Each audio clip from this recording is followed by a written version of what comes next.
Pemilik bangunan disaran jalankan pemeriksaan keselamatan berkala.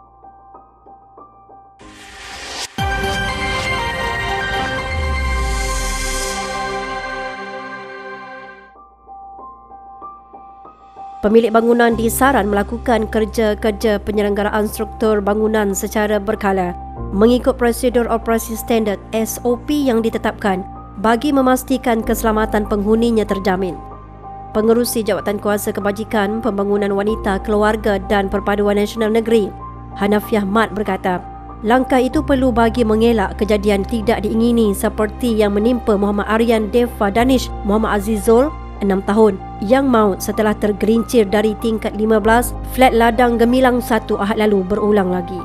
Bagi pihak kerajaan negeri melahirkan rasa takziah kepada keluarga ini di atas kemalangan yang berlaku. Jadi saya nak pastikan bahawa kesemua rumah di bawah permi ke ataupun di bawah mana-mana yayasan pembangunan keluarga atau seumpamanya, saya harap maintenance dibuat dengan begitu baik dari masa ke semasa, kerana saya dipahamkan bahawa besi yang ada pada tikar dia itu tak ada, yang menyebabkan budak tu boleh buka cermin aku dan kemudian olah kepala. Jadi kepada semua tuan-tuan punya kondominium ataupun flat yang berada di seluruh negeri Terengganu ni, saya minta mulai sekarang ni dibuat suatu pemantauan bagi memastikan bahawa rumah itu selamat. Yang keduanya, saya dah berbincang dengan kaunselor kita daripada JKM. Dalam masa 3-4 hari ini saya minta dia datang untuk berhubung dengan isteri dia bagi menasihati ataupun memberi motivasi supaya isteri dia ni tidak berlaku kemurungan yang menyebabkan akan berlaku kes-kes lain. Dan saya harapkan bahawa suami dia dapat ambil cuti dalam 2 minggu ni untuk bersama dengan isteri dia lah.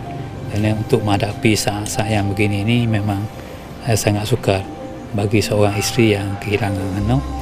Apatah lagi anak itu antara anak yang dia paling sayang sekali, anak pula anak lelaki. Jadi saya harap dia tabahlah menghadapi ujian Allah Subhanahu Taala. Sebenarnya ini memang telah ditetapkan, ajal maut ditetapkan oleh Allah Subhanahu Taala, tapi sebagai manusia kita mesti berikhtiar bagi memastikan keselamatan diri kita, keluarga kita harus terjamin. Beliau berkata kerajaan melihat insiden berkenaan sebagai iktibar selain memandang serius isu keselamatan penghuni flat dan kondominium di negeri ini. Beliau berkata demikian kepada pemberita selepas menziarahi keluarga arwah Muhammad Aryan di rumah datuknya di Jalan Kenanga, Batu Buruk, Kuala Terengganu.